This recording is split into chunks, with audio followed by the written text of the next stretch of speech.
السلام علیکم ورحمۃ اللہ وبرکاتہ۔ الحمد للہ رب العالمین والصلاة والسلام علی اشرف الانبیاء والمرسلین وعلی آلہ وصحبہ اجمعین، اما بعد۔ اعوذ باللہ من الشیطان الرجیم، بسم اللہ الرحمن الرحیم۔ ذالک الکتاب لا ریب فیہ ھدی للمتقین۔ صدر انجمن، حکم صاحبان، اساتذہ کرام اور میرے پیارے بھائی، آج کے سالانہ انجمن میں جس عنوان کو لے کر آپ حضرات کے سامنے کھڑا ہوا ہوں وہ ہے قرآن مجید کتاب ہدایت۔ قرآن مجید اللہ رب العالمین کا کلام اور انسانوں کے لیے سرچشمہ ہدایت، یہ دنیا اور آخرت میں کامیابی کا ذریعہ ہے، یہ گمراہوں کو اندھیرے سے نکال کر روشنی کی طرف لاتا ہے۔ اسے اللہ رب العالمین نے خاتم النبیین جناب محمد رسول اللہ صلی اللہ علیہ وسلم پر نازل فرمایا۔ یہ اللہ تبارک و تعالیٰ کا کرم و احسان ہے، اس نے ہر زمانے میں انسانوں کی ہدایت کے لیے ان پر انبیاء اور رسول اور ان پر کتابیں نازل کیے تاکہ انسانوں کو اللہ تعالیٰ کی مرضی معلوم ہو سکے اور صراط مستقیم کی طرف ان کی رہنمائی ہو سکے۔ یہ کتاب یعنی قرآن مجید بغیر کسی کمی بیشی ہم تک پہنچی ہے، اسی کی پیروی سے امت مسلمہ سربلندی حاصل کر سکتی ہے۔ اللہ رب العالمین نے سورہ ابراہیم آیت نمبر 1 میں ارشاد فرمایا، کتاب انزلناہ الیک لتخرج الناس من الظلمات الی النور۔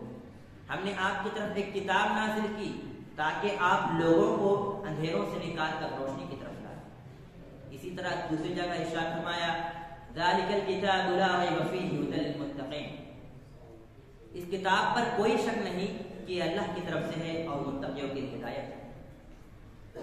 محترم سامعین، ویسے تو یہ کتاب الہی تمام انسانوں کی ہدایت اور رہنمائی کے لیے نازل ہوئی ہے، لیکن اس چشمہ فیض سے سیراب صرف وہی لوگ ہو سکتے ہیں جو حق کی متلاشی اور خوف الہی سے سرشار ہیں، اور جس کے دل میں مرنے کے بعد اللہ تبارک و تعالیٰ کی بارگاہ میں کھڑے ہو کر جواب نہیں کا احساس اور فکر ہی نہیں، تو اس کے اندر ہدایت کی طلب یا گمراہی سے بچنے کا جذبہ ہی نہیں ہوگا، تو اسے ہدایت کیسے اور کیوں کر حاصل؟ محترم سامعین، قرآن نے اخلاقی اور معاشرتی اصلاح کے کئی اہم اصول دنیا کو سمجھائے اور معاشرتی نقطۂ نظر سے مسلمانوں کو دوسری قوم کے مد مقابل سربلند اور ممتاز کیا۔ دوسری قوموں نے تو قرآن سے کئی اصول نکالے ہیں اور ان اصولوں کو اتنی وسعت اور اہمیت دی کہ دنیاوی معاملات ہی میں نہیں بلکہ اخلاقی اور معاشرتی اقتدار میں بھی وہ مسلمانوں سے بہت آگے نکل چکے ہیں۔ قرآن نازل کیا گیا تھا تاکہ اس کے احکام پر عمل کیا جائے، اس کے ذریعے اللہ کی رضا حاصل کی جائے اور اس کی ناراضگی سے بچا جائے، اور جن کاموں کا حکم دیا گیا ہے ان پر عمل کیا جائے اور جن کاموں سے روکا گیا ہے ان سے پرہیز کیا جائے۔ اللہ کے رسول صلی اللہ علیہ وسلم نے فرمایا، ان اللہ یرفع بهذا الكتاب اقواما ويضع به آخرین۔ بے شک اللہ رب العالمین اس قرآن پر عمل کرنے کی وجہ سے قوموں کو بلندی عطا فرماتا ہے، اور اس قرآن کو پس پش ڈال دینے کی وجہ سے قوموں کو ذلیل و پستی کے کار میں ڈھکیل دیتا ہے۔ رواه مسلم حدیث نمبر 817۔ اسی طرح اللہ کے رسول صلی اللہ علیہ وسلم نے دوسری جگہ ارشاد فرمایا، القرآن حجۃ لک او علیک۔ قرآن تمہارے حق میں حجت ہے یا تمہارے خلاف حجت۔ محترم سامعین، تاریخ اسلام شاہد ہے کہ جب تک مسلمانوں نے قرآن سے اپنا تعلق مضبوط رکھا، اس کے احکام پر عمل کیا، اس سے رہنمائی حاصل کرتا رہا، تو انہیں دنیا میں عروج و اقبال حاصل ہوا اور دوسری قوموں پر غالب رہے، لیکن جیسے جیسے وہ قرآن سے دور ہوتے گئے اسی اعتبار سے وہ زوال کا شکار ہوتے چلے گئے۔ دنیا کی قومیں ان پر غالب آتی گئی، ان کی ہوا اکھڑ گئی، وہ پستی کی انتہا کو پہنچ گئی۔ اللہ تبارک و تعالیٰ نے سورہ بنی اسرائیل میں ارشاد فرمایا، ان هذا القرآن يهدي للتي هي اقوم ويبشر المؤمنين الذين يعملون الصالحات ان لهم اجرا كبيرا۔